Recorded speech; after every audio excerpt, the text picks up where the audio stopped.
pergunto a você, que é tão experiente aí na lida com o Congresso, o que é que o Centrão quer?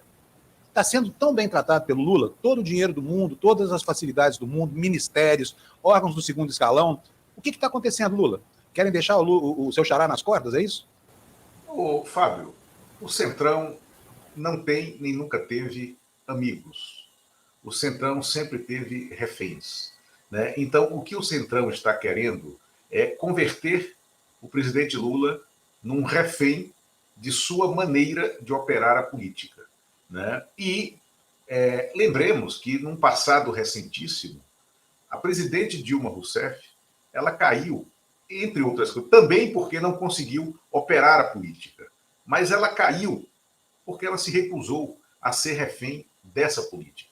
Ela não era uma personagem de Brasília. Ela era, como sempre foi e é, uma pessoa, um outsider desse mundo político, da política do Congresso, né? E o que eles estão tentando fazer com o presidente Lula é reproduzir o processo político, né, do governo Dilma, né, e transformar o presidente da República em refém.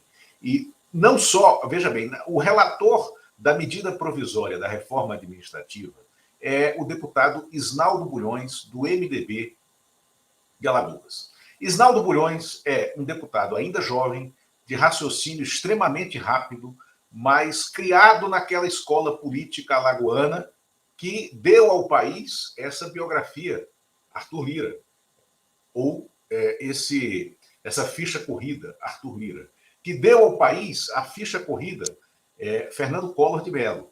Também deu ao país Graciliano Ramos, que foi, além de um grande escritor, foi também político, foi prefeito de sua Palmeira dos Índios, né?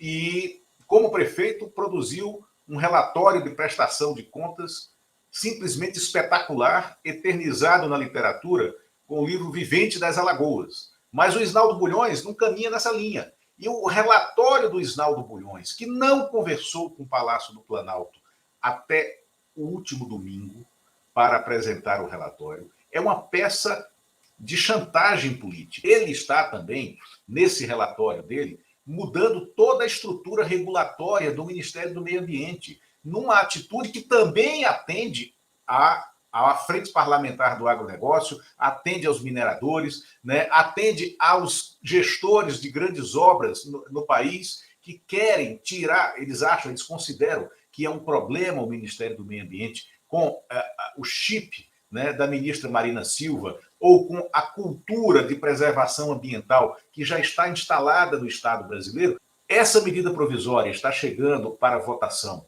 né, nos seus estertores de timing, né? Nesses estertores de timing, ela tem que ser aprovada até o dia 1º de junho na Câmara e no Senado, né? Se ela não for aprovada, se ela não for votada, mesmo que com modificações, o que se restaura é a estrutura administrativa do governo Bolsonaro. Então, o Lula terá que fazer, caso isso ocorra, que eu acho que não vai acontecer, o presidente Lula terá que fazer uma reforma ministerial para readequar a sua equipe àquele figurino que era a equipe do governo Bolsonaro. É claro que isso ninguém quer, né? Não deverá, não poderá acontecer. Então, ele está chamando para uma negociação.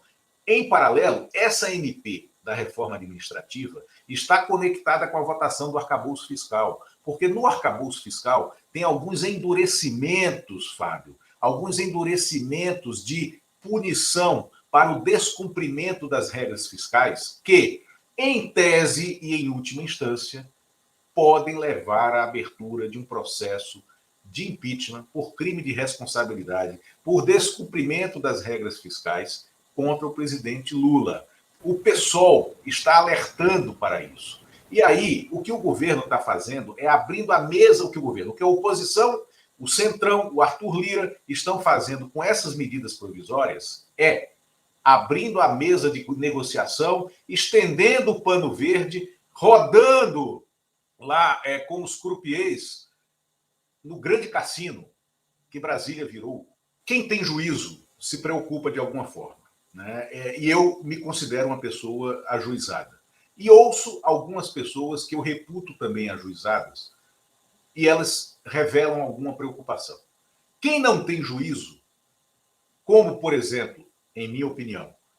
O líder do governo na Câmara, Zé Guimarães, né, que celebrou aquele placar da articulação política, da votação do arcabouço fiscal, como se fosse a prova de que o governo tinha uma base parlamentar, tal, e que não é, e a Tereza Provinel vai explicar isso mais tarde. Fiquem aqui, porque a Tereza, ela não faz comentários, ela sempre dá aulas de ciência política, né? Então, quem tem juízo está com medo ao ver como as coisas estão se desenhando na micropolítica de Brasília, porque é micro mesmo. A macropolítica está bem desenhada, está bem operada pelo presidente Lula, tanto no campo interno quanto no campo externo. O Lula começou já desde o Japão a arbitrar essa disputa, que é uma disputa titânica, é uma disputa que não cabe apenas os nossos sonhos e frustrações de brasileiros. É uma disputa planetária sobre a exploração do petróleo lá na foz do Rio Amazonas, lá na costa,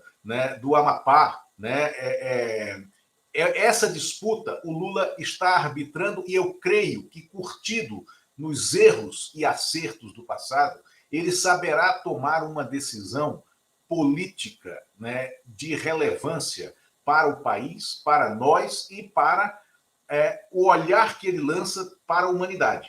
Mas na micropolítica, na operação de dia a dia, na articulação entre governo e Congresso, sobretudo, mas também na articulação necessária, no diálogo, na harmonia entre os poderes e também entre os poderes e com o Ministério Público Federal, que é um quarto poder, eu acho que o governo tem falhado muito, né? E, falando em quarto poder, também na operação de comunicação social. No ato de saber se comunicar, acho que o governo precisa dar um freio de arrumação no que tem sido feito, no que foi feito até aqui, e ver o que é preciso mudar já, né, internamente, no funcionamento da máquina, para evitar colisões no futuro. Nós não podemos esticar essa corda até o ponto de nos levar a um impasse institucional, né? E, neste momento, é preciso botar a mão no juízo dentro do Palácio do Planalto e olhar que a articulação política não está boa, a operação de governo não está boa, né? E, assim, fazer todos os meia-culpas e olhar que você pode falar o que quiser em relação ao Haddad, que ele se vendeu para o mercado ou não, mas ele tem sabido negociar as agendas e as pautas dele.